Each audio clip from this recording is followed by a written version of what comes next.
Assalamualaikum warahmatullahi wabarakatuh. Selamat pagi, siang, sore, atau malam, sesuai dengan waktu Anda pada saat menyaksikan tayangan ini. Dalam praktik pengadaan barang atau jasa, saya sangat sering mendengar kalimat ini. Ini jelas salah, harusnya bisa dipidana. Kemudian, kalau ada kalimat begitu, saya biasanya bertanya, ini salah menurut siapa? Dan kalau salah, pasal berapa yang dilanggar? Karena kalau kita bicara tentang masalah hukum pidana, tidak cukup kita hanya mengatakan bahwa ini salah, ini benar, tidak adil, atau ini merugikan. Hukum pidana tidak bekerja dengan perasaan. Hukum pidana bekerja berdasarkan aturan yang tertulis.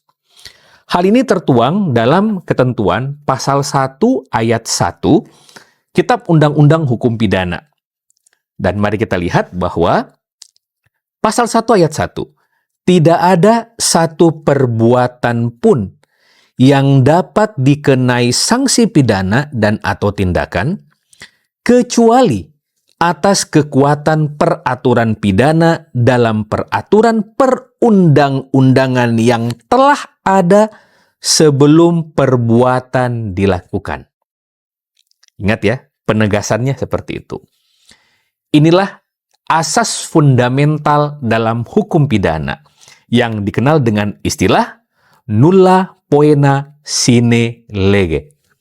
Tidak ada pidana tanpa undang-undang.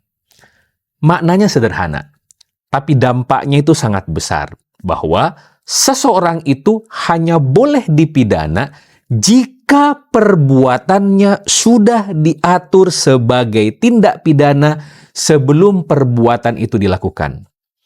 Kalau aturannya belum ada, atau tidak jelas mengatur perbuatan tersebut sebagai tindak pidana, maka pidana tidak boleh dijatuhkan. Nah, kalau begitu, aturan apa sih yang bisa memuat tentang ketentuan pidana?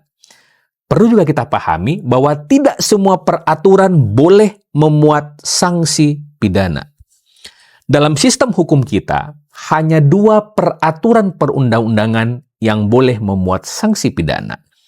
Yang pertama adalah undang-undang yang dibentuk oleh Presiden dan DPR, dan yang kedua adalah peraturan daerah yang dibentuk oleh Kepala Daerah dan DPRD. Kenapa? Karena sanksi pidana adalah bentuk hukuman yang paling keras dari negara. Ingat, sanksi pidana adalah bentuk hukuman paling keras dari negara. Dan ia hanya boleh dijatuhkan atas dasar persetujuan wakil rakyat. Tadi ada 2 ya? Ya, rekan-rekan semua. Inilah prinsip yang dikenal sebagai no punishment without representation. Tidak ada pemidanaan tanpa keterwakilan rakyat. Jadi, kalau Anda mengatakan ini harus dipidana, maka pertanyaan utamanya adalah aturan pidananya ada atau tidak ada. Nah, di KUHP yang baru ini, bahkan lebih jauh di pasal 1 ayat 2, disebutkan bahwa dalam menetapkan adanya tindak pidana dilarang digunakan analogi. Nah, artinya apa? Tidak boleh suatu perbuatan dipaksakan masuk ke dalam delik pidana lain hanya karena dianggap mirip, tidak pantas, atau menyinggung rasa keadilan. Ini adalah perwujudan daripada asas nulla poena sine lege stricta. Tidak ada pidana tanpa undang-undang yang ketat. Pidana tidak boleh ditafsirkan secara kreatif, tidak boleh ditafsirkan seenak hati oleh semua orang.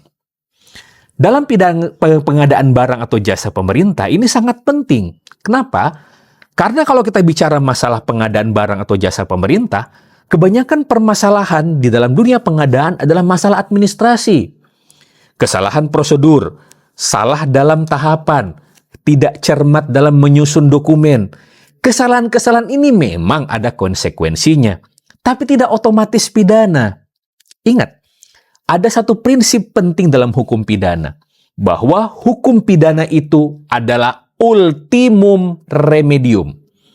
Adalah hukum yang paling terakhir, upaya yang paling terakhir. Ultimum. Anda kalau main game, ulti, nggak mungkin kan di awal-awal langsung ulti. Main Mobile Legends saja, skill 1, skill 2, baru ulti. Nggak mungkin muncul-muncul langsung ulti, kan seperti itu. Artinya, pidana baru masuk kalau mekanisme administrasi dan hukum perdata sudah tidak bisa menangani dan sudah tidak bisa memadai. Serta, ini yang paling penting, unsur-unsur pidananya menurut undang-undang atau menurut peraturan daerah telah terpenuhi. Kenapa? Kalau misalnya setiap kesalahan pengadaan ditarik ke ranah pidana hanya karena ujungnya negara rugi, maka asas legalitas yang tadi itu menjadi korban. Contohnya begini, seorang PPK ya menandatangani kontrak pengadaan barang atau jasa. Namun dalam pelaksanaannya terjadi kegagalan dalam kontrak yang dilaksanakan oleh penyedia. Apakah ini otomatis pidana? Kan pekerjaan tidak selesai, pekerjaan terbengkalai. Ini pidana dong? Tidak selalu. Kenapa? Kalau mekanisme tersebut diatur dalam kontrak, kegagalan bangunan, kemudian ketidaksesuaian spek, maka itu adalah ranah hukum perdata. Solusinya apa? Solusinya perbaikan pekerjaan, denda keterlambatan, atau tuntutan ganti rugi. Coba kita bayangkan, ada pekerjaan jalan yang tidak selesai atau kualitasnya di bawah standar. Kemudian penyedianya dipenjara karena tuntutan pidana tadi. Maka apakah jalannya otomatis langsung baik? Tentu saja tidak. Pekerjaannya tetap gagal. Negara dirugikan. Kemudian dia dimasukin penjara, apakah disuruh puasa nggak makan nggak minum? Negara juga tetap membayar. Akibatnya apa? Double kerugian negara. Itu bukan keadilan. Itu adalah pemborosan.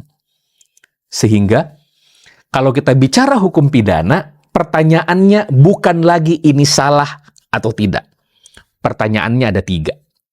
Yang pertama, pasal apa yang dilanggar? Yang kedua, unsur-unsurnya apa saja?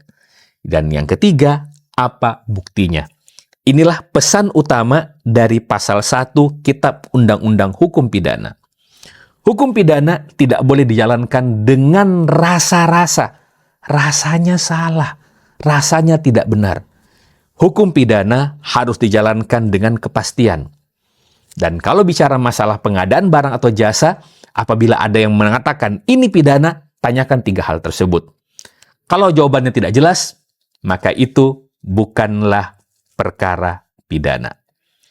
Terima kasih. Wabillahi taufiq wal hidayah. Wassalamualaikum warahmatullahi wabarakatuh dan salam pengadaan.